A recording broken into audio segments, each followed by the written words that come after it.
అందరికీ welcome back to my channel Telugu stories 7777. ఇది ఒక అందమైన రామపురంలోని కథ. అక్కడ అవంతిక అనే ఒక అందమైన అమ్మాయి ఉంటుంది. అవంతిక చాలా మంచి అమ్మాయి. తనకు తల్లిదండ్రి లేరు. మేనమామ దగ్గరే చదువుకుంటూ ఉంటుంది. ఇప్పుడు మేనమామ అవంతికకి పెళ్లి చేయాలనుకుంటాడు. కానీ అవంతికకు అప్పుడే పెళ్లి చేసుకోవడం ఇష్టం లేదు. చదువుకొని మంచి జాబ్ తెచ్చుకొని మావయ్యకు ఎంత కొంత సహాయం చేసి ఆ తర్వాతే పెళ్లి చేసుకోవాలి అనుకుంటుంది. కానీ మావయ్య పెళ్లి సంబంధాలు చూస్తాడు. ఇప్పుడేం జరుగుతుంది? అలా తనకిష్టం లేకపోయినా సరే మేనమామ బలవంతంతో రమేష్ అనే వ్యక్తిని పెళ్లి చేసుకోవాల్సి వస్తుంది. మామయ్య ఉన్నంతలో అవంతికకు ఘనంగానే పెళ్లి జరిపిస్తాడు. కానీ అవంతిక మొహంలో సంతోషమే లేదు. ఎందుకంటే తనకి చదువు అంటే అంత ఇష్టం మరి. కానీ చేసేదేమీ లేక మామయ్య బలవంతం మీద అవంతిక పెళ్లి చేసుకోవాల్సి వస్తుంది. ఇక రమేష్ విషయానికి వస్తే రమేష్ చాలా మంచివాడు. చదువు లేకపోయినా సరే సంస్కారం గలవాడు. చేసేది వ్యవసాయమే అయినా మనుషుల్ని చాలా బాగా అర్థం చేసుకోగల స్వభావం. పెళ్ళైన తరువాత అప్పగింతల సమయంలో మామయ్య, చూడయ్యా రమేష్, అమ్మాయికి చిన్నప్పటి నుంచి తల్లిదండ్రులు లేకపోవడంతో నా దగ్గరే పెరిగింది. కాస్త గారాబంగా పెరిగింది. చిన్న చిన్న తప్పులు ఏమైనా చేసినా పెద్ద మనతో తనని క్షమించు. తనని కూతుర్లాగా చూసుకోండి కాంతమ్మ గారు అని ఇద్దరికీ చెప్తాడు. వెంటనే రమేష్, మీరు ఇంతలా చెప్పాలా బాబాయ్ గారు? నేను అవంతికను చాలా బాగా చూసుకుంటాను. మీరు అవంతిక గురించి దిగులు పడాల్సిన అవసరమే లేదు. ఇంకా మా అమ్మంటారా, తనకి ఆడపిల్లలు లేరు. అవంతికను కన్న కూతుర్లాగా చూసుకుంటుంది. కావాలంటే మా వదినని అడగండి. మా అన్నయ్య, మా వదినను కూడా మా అమ్మ చాలా బాగా చూసుకుంటుంది. మీరు అవంతిక విషయంలో ఎలాంటి కంగారు పడకుండా ప్రశాంతంగా ఇంటికి వెళ్ళండి అని చెప్తాడు. అలా రమేష్ ఇచ్చిన భరోసాతో అవంతిక మేనమామ సంతోషంగా ఇంటికి వస్తాడు. వెళ్ళిన తర్వాత మొదటి రాత్రి గదిలో అవంతిక ఇలా అంటుంది, చూడండి రమేష్, కొంతకాలం మనం విడివిడిగా ఉందాం. ఎందుకంటే నాకు అప్పుడే పెళ్లి చేసుకోవాలని లేదు. నేను పెళ్లికి సిద్ధంగా లేని టైంలోనే మా మామయ్య ఈ సంబంధం తీసుకొచ్చి త్వరగా పెళ్లి చేసుకోవాలి అంటే నేను పెళ్లి చేసుకున్నాను. కాబట్టి నేను మిమ్మల్ని భర్తగా స్వీకరించడానికి నాకు కొంత సమయం కావాలి. అప్పటి వరకు నాకు కొంచెం దూరంగా ఉండండి అని చెప్తుంది అవంతిక. అప్పుడే రమేష్ ఇలా అంటాడు, చూడవంతిక, నీకు ఇష్టం లేకుండా ఈ ఇంట్లో ఏది జరగదు. అయినా ఆడపిల్లకి పెళ్ళంటే చిన్న విషయమేమీ కాదు. తన పుట్టింటి వాళ్ళనందరినీ వదిలేసి ఎవరు ముక్కు మొహం తెలియని వాళ్ళ దగ్గర ఉండాలి. ఆ మాత్రం సమయం పట్టడం తప్పేమీ కాదులే. సరే, ఈ ఇంట్లో మాత్రం నీకు ఇష్టం వచ్చినట్టుగా ఉండు. నీకు ఏది కావాలన్నా సరే నాతో చెప్పు అని చెప్తాడు. అలాగేనని అవంతిక గదిలో నుంచి బయటకు వెళ్లిపోతుంది. అవంతిక గదిలో నుంచి వెళ్లిపోయిన తర్వాత రమేష్ ఇలా అనుకుంటాడు, ఏంటి అవంతిక ఇలా మాట్లాడింది? అంటే అవంతికకు నన్ను పెళ్లి చేసుకోవడం ఇష్టం లేదా? ఇష్టం లేని పెళ్లి చేసుకుందా? మళ్ళీ తనలో తానే, లేదు లేదు, ఏ అమ్మాయికైనా పెళ్ళైన కొత్తలో ఇలాగే ఉంటుందేమో. సరే, తనకి కొంత సమయం ఇద్దాం. ఇంట్లో అంతటితో మంచిగా కలిసిపోయినప్పుడే నా దగ్గరికి కూడా వస్తుంది. అప్పటి వరకు అవంతికకు ఏ కష్టం రాకుండా చూసుకోవాలి అనుకుంటాడు రమేష్ మంచి మనసుతో. మాటలన్నీ అవంతిక తోడికోడలైన సువర్ణ వింటుంది. వెంటనే తన భర్త దగ్గరికి వచ్చి, ఏమండి ఏమండి, మీకొక విషయం చెప్పాలండి. రాత్రి ఏం జరిగిందంటే అవంతిక గది బయట పడుకుంది, మీ తమ్ముడు గది లోపల పడుకున్నాడు. ఇదంతా నేను చూశానండి. అవంతిక నన్ను కొంతకాలం విడిగా పడుకోనివ్వండి, నాకు కొంచెం టైం కావాలని మీ తమ్ముడిని అడిగింది. మీ తమ్ముడు కూడా పెళ్ళయిందో లేదో పెళ్ళం మాటే విన్నాడు. సరే అన్నాడండి, నేను విన్నాను. ఇప్పుడు సువర్ణ, నీ పుల్లలు పెట్టే మాటలు అప్పుడే మొదలు పెట్టావా? వాళ్ల భార్య భర్తల మధ్యన విషయాలు మనకెందుకే? ఎక్కడ విషయాలు అక్కడ మర్చిపో. మనం కూడా పెళ్ళైన కొత్తలో ఇలాగే ఉన్నాం, తర్వాత మనమే కలిసిపోయాం. అలాగని పక్కన వాళ్ళ విషయాల్లో మనం ఇన్వాల్వ్ అవ్వకూడదు. వాళ్ళిచ్చిన మధ్యన అండర్స్టాండింగ్ ఉన్నప్పుడు మనకెందుకో? నాకు పొలానికి టైం అవుతుంది, ఈ విషయం ఇక్కడితోనే మర్చిపో. ఈ విషయాన్ని అమ్మకి చెప్పి ఇల్లంతా రాద్ధాంతం చేస్తే బాగుండదు అని చెప్పి వెళ్లిపోతాడు. మన సువర్ణ నోరేమైనా చిన్నదా? ఎవరైనా సువర్ణ నోరు మోయించగలరా? వెంటనే అత్తగారి దగ్గరికి వెళ్లి జరిగిన విషయం మొత్తం చెప్తుంది. అవంతికకు అసలు మన రమేష్ అంటే ఇష్టం లేదత్తయ్యా. ఇష్టం లేకుండానే పెళ్లి చేసుకుంది. అందుకే మొదటి రాత్రి భర్తని దూరంగా పెట్టింది. కావాలంటే రమేష్ ని విషయం అడగండి. ఏంటి, ఇష్టం లేనప్పుడు ముందే చెప్పాలి కాని పెళ్లి చేసుకుని ఇలా భర్తకి దూరంగా ఉంటే ఎలా జరుగుతుందంట? ఉదయాన్నే 10 గంటలైనా నిద్ర లేవలేదు. అదేమని అడిగితే తనకి ఇంట్లో 9 వరకు పడుకోవడం అలవాటని రమేష్ చెప్పాడు. అప్పుడే వీడు పెళ్ళాం మాటలు వింటున్నాడా ఏంటి? సరేలే, నేను నిదానంగా వాళ్ళని అడుగుతాను. సువర్ణ మాత్రం అస్సలు ఒప్పుకోదు. అలా కాదత్తయ్యా, ఎప్పటి విషయాలు అప్పుడే అడగాలి. ఒక్కరోజు గడిచినా సరే మనకి సమాధానం చెప్పడానికి సాకులు వెతుక్కుంటారు కదా. అదిగో అవంతిక వస్తుంది. నేను వంటగదిలో చాలా పనుంది, నేను వెళ్తాను. అవంతికని మీరు అడిగి చూడండి, అసలు తన నుంచి ఎలాంటి సమాధానం వస్తుందో విందాం అని చెప్పి అంటుంది సువర్ణ. వెంటనే అత్తగారు హాల్లోకి వచ్చి సువర్ణను ఆపి, ఏమ్మా సువర్ణ, నీకు పెళ్లిష్టం లేకపోతే ముందే చెప్పాలి కాని అలా రాత్రి ఇద్దరు ఒకరినొకరు విడిచిపెట్టి నువ్వు హాల్లో పడుకున్నావు, వాడు బెడ్రూమ్ లో పడుకున్నాడు. ఏంటమ్మా ఇదంతా? అంత ఇష్టం లేనప్పుడు మా అబ్బాయిని ఎందుకు పెళ్లి చేసుకోవాలి? పెళ్లి చేసుకుని ఇలా భర్తకి దూరంగా ఎందుకు ఉండాలి? అసలు ఏం జరుగుతుంది? వెంటనే అవంతికకు ఏం చెప్పాలో అర్థం కాక, అయ్యో అదేం లేదత్తయ్య, రాత్రి కొద్దిసేపు మా గదిలో ఫ్యాన్ పనిచేయలేదు, అందుకే నేను బయటకు వచ్చాను. ఆయన నాకు ఇలా ఫ్యాన్ లేకుండా పడుకోవడం అలవాటే. నువ్వు కొద్దిసేపు బయట గాలికి తిరిగిరా అంటే కొద్దిసేపు బయట తిరిగి లోపలికి వెళ్లి పడుకున్నాను.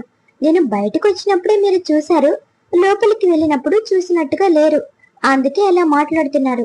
మేమిద్దరం బాగానే ఉన్నాం అత్తయ్య అని అవంతిక సమాధానమిస్తుంది. కాని ఆ మాటలేవి కాంతమ్మకు నమ్మాలనిపించలేదు. కానీ కోడలతో అంతకన్నా ఎక్కువగా మాట్లాడడం కాంతమ్మకి ఇష్టం లేదు.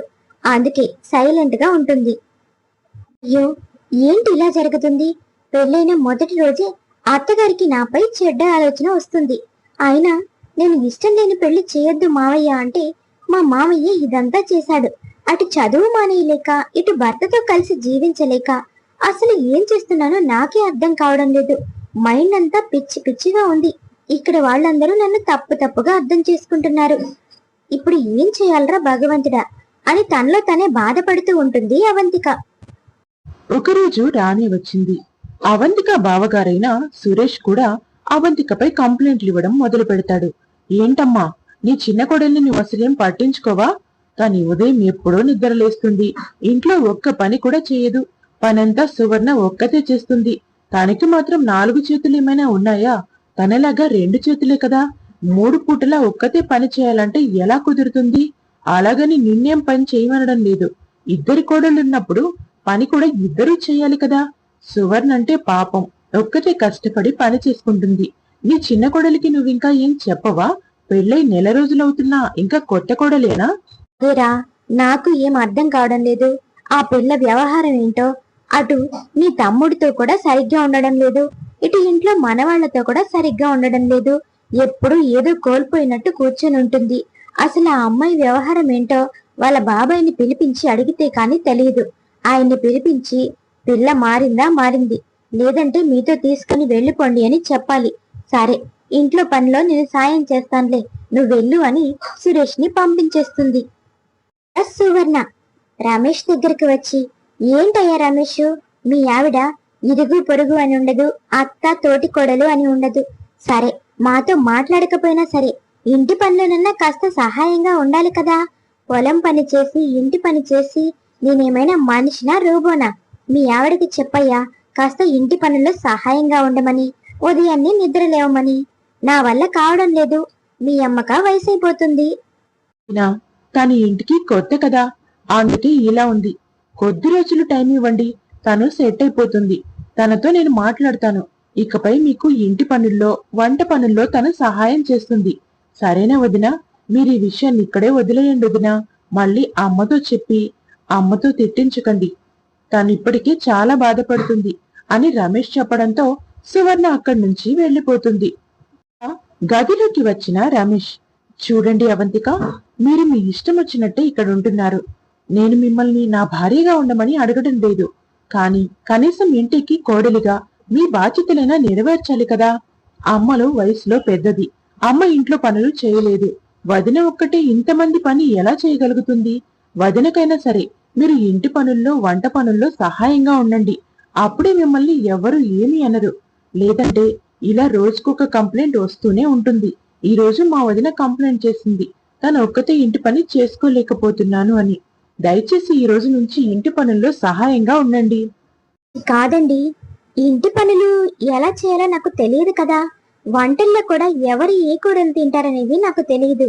ఇంట్లో వాళ్ళతో నాకు ఇంకా పరిచయం ఏర్పడలేదు. అందుకే నేను వంటగది వైపు వెళ్ళడం లేదు. మీరు చెప్పారు కదా, ఇప్పటి నుంచి నేను ఇంటి పనులన్నీ చేస్తాను. ఇంటి పనుల్లో అందరికీ సహాయంగా ఉంటాను. నీకు మాట రానివ్వను. నన్ను అర్థం చేసుకున్నందుకు థ్యాంక్స్ అని రమేష్తో చెప్తుంది. ఇలా రమేష్ ఇంకా అవంతికల మధ్యన మాటలు పెరుగుతూ ఉంటాయి. కొంచెం చనువు కూడా పెరుగుతూ ఉంటుంది. కాంతమ్మ అవంతిక మేనమామను పిలిపిస్తుంది. ఏంటండి, పెళ్ళైన రోజు నుంచి మీ అమ్మాయి మా వాడితో భార్యగా ఉండడం లేదు. సరే అది పోని, కొన్నాళ్ళాగితే వాళ్ళిద్దరూ సరవుతారులే అనుకుంటే ఇంట్లో ఎవ్వరితో మాట్లాడదు, ఇంట్లో ఏ పని చేయదు, ఎప్పుడూ ఏదో ఆలోచిస్తూ ఏదో కోల్పోయిందానిలాగా కూర్చుంటుంది. అలా పెళ్ళంటే ఇష్టం లేని అమ్మాయిని మా వాడికి ఇచ్చి పెళ్లి చేసి మా వాడి జీవితం నాశనం చేశారా? చెప్పండి, అసలు ఇక్కడ ఏం జరుగుతుంది? ఇప్పటికైనా సరే మీ అమ్మాయికి ఇష్టం లేకపోతే మీరు మీ ఇంటికి తీసుకెళ్లిపోవచ్చు. కానీ ఇక్కడ ఉండాలి అంటే అందరితో కలిసిమెలిసి సంతోషంగా ఉండాలి. మా కాంతమ్మ గారు, అవంతికకు మీరంటే ఇష్టం లేకో లేక తన భర్త అంటే ఇష్టం లేకో అలా లేదు. తనకి చదువు అంటే చాలా ఇష్టం. తను అన్ని క్లాసుల్లో ఫస్ట్ వస్తుంది. తను అలా బీటెక్ అయిపోయిందో లేదో ఇలా పెళ్లి చేశాను. తనకి ఇంకా చదువుకోవాలని జాబ్ చేయాలని ఆశ. ఇంత త్వరగా పెళ్లి చేశానని అది ఆ విషయాన్ని తట్టుకోలేక అలా ఉంది. దానికి చదువు అంటే చాలా ఇష్టం. ఉద్యోగం చేయడం అంటే ఇంకా ఇష్టం. అంతకు మించి వేరే కారణం ఏమీ లేదమ్మా. అవంతికకు రమేష్ అంటే ఇష్టమే. దాంతో నేను మాట్లాడతాను. అండి, నా కోడలు చదువుకుంది ఉద్యోగం చేస్తుందంటే నా ఇంటికే కదా గొప్ప పేరు. ఆ విషయాన్ని నాకు చెప్తే తనకు కావలసినంత చదివిస్తాను, ఇంకా ఉద్యోగానికి కూడా పంపిస్తాను. ఈ విషయాలన్నీ మనసులో దాచుకొని ఇంట్లో ఇలా మనస్పర్ధలు తేవడం అవసరమా? సరే పదండి, అవంతికతో మాట్లాడదాం అని అంటుంది కాంతమ్మ. చూడమ్మా అవంతిక, నీ చదువు గురించి నీ జాబ్ గురించి మీ అత్తగారితో మాట్లాడాను. అవి కాకుండా నీకేదైనా సమస్యలుంటే చెప్పు. నీకు ఈ పెళ్లి, ఈ వివాహ బంధం ఇవన్నీ ఇష్టం లేకపోతే ఇప్పుడే నిన్ను ఇక్కడి నుంచి తీసుకుని వెళ్ళిపోతాను. కానీ ఆలోచించు, 3 ముళ్ళు పడ్డ తర్వాత ఆ అమ్మాయి జీవితం చాలా సున్నితంగా ఉంటుంది. అమ్మా అవంతిక, నీకు చదువు అంటే చాలా ఇష్టమని నాకు తెలుసు. కానీ పెళ్లి చేసేటప్పుడు నిన్ను అడిగే చేశాను. బలవంతంగా ఏమీ చేయలేదు. నేనింకా చదివించలేను.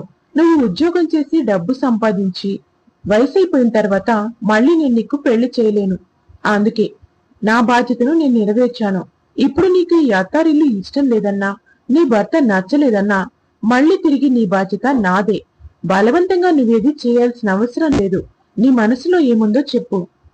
దానికి అవంతిక ఏం చెప్పాలో అర్థం కాక తికమకలో ఉంటుంది. వెంటనే రమేష్ ఇలా అందరి ముందు నిలబెట్టి అలా అడిగితే తను మాత్రం ఏం చెప్తుంది? ఇప్పుడు అవంతిక నా భార్య.